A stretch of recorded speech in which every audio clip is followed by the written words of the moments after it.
This is your stimulus package update for Sunday, December 27, 2020.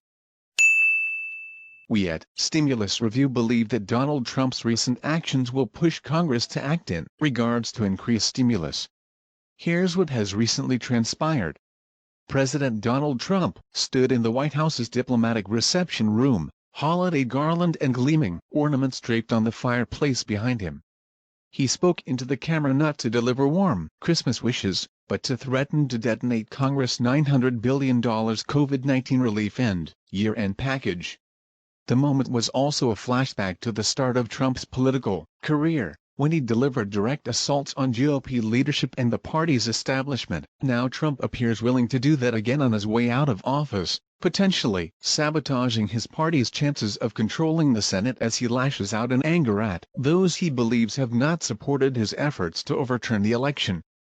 Since his defeat by Democrat Joe Biden, Trump has been holed up in the White House with an ever-shrinking circle of aides and allies, including some pushing fraudulent conspiracy theories about the election. He has ignored the surging pandemic that is killing 3,000 Americans a day, and has mostly left it to others to promote vaccines being counted on to bring it to an end. His focus has largely been on trying to overturn Biden's victory, embracing baseless conspiracy theories, pushing futile legal challenges and undermining confidence in the tenets of American democracy and the peaceful transfer of power. The president, who has not held a public event in 10 days, departed Wednesday afternoon for more than a week at Mar-a-Lago, his coastal Florida estate. Up until the president's departure, aides were unsure whether he would cancel the trip, adding uncertainty to a fatigued, hollowed-out West Wing featuring scores of empty desks as staffers begin leaving for new jobs. There are mixed signals from the White House, leaving more confusion than calm, Biden noted on Wednesday. Confusion was the watchword Tuesday night when Trump released two videos, one falsely declaring that he won the election in a landslide, and the other calling on lawmakers to increase direct payments for most Americans from $600 to $2,000 for individuals and $4,000 for couples, a boost most Republicans strongly oppose. The president's focus has remained on the election, and he has grown increasingly frustrated with Republicans who are acknowledging Biden's victory.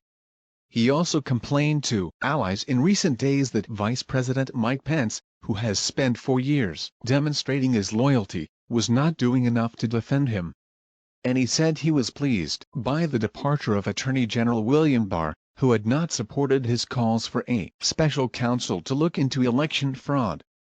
Trump has been buoyed by support from some House Republicans who are entertaining options for snarling congressional certification of Biden's victory in early January. Any such effort would be futile in blocking Biden, but would likely deepen the disinformation campaign Trump and his allies have launched since Election Day to undercut the incoming president's legitimacy.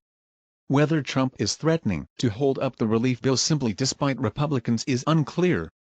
But the timing of his declarations is particularly problematic for the party, given the upcoming Senate runoffs in Georgia, which will determine whether Republicans can keep control of the chamber. There are also personal political considerations at play for Trump.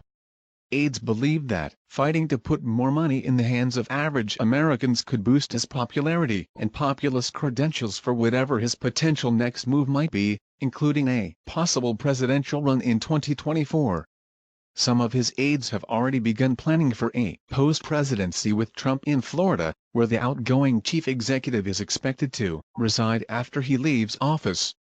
Trump is expected to remain highly visible after leaving office and may launch political and media endeavors even if he holds off on announcing another possible campaign. But now sequestered in near isolation in the White House, Trump has paid attention to attorneys Rudy Giuliani and Sidney Powell, both promoting election conspiracy theories, and listened to his former National Security Advisor Michael Flynn's push to declare martial law. Yet he rebuked aides who urged him to denounce Russia for likely perpetrating a vast hack directed at the computer systems of U.S. government agencies. And while Trump has disengaged from the pandemic, he did use the powers of the office when he pardoned 15 people, including a pair of congressional Republicans who were strong early supporters, a 2016 campaign official ensnared in the Russia probe, and former government contractors convicted in a 2007 massacre in Baghdad. And within minutes of Air Force One lifting off for Florida, Trump sent out a warning tweet to Iran after a recent series of rocket attacks in Iraq by Iranian-backed militia. All this being said, the president holds the trump card in this matter, as Congress has no choice but to bow to him, because he has nothing to lose and everything to gain by holding to his statement. This means that stimulus checks would likely be increased, or we will have to wait on January 20th when Joseph Biden takes over the presidency. Rand Paul, son of former U.S. Representative Ron Paul, and worth over $2.5 million, says many people don't need stimulus. These elitist mentalities are the ones that America must remove in this day and time. If everything goes according to plan, expanded stimulus should be hitting your account very soon. Thank you for listening. Please like and subscribe at the bottom of the page.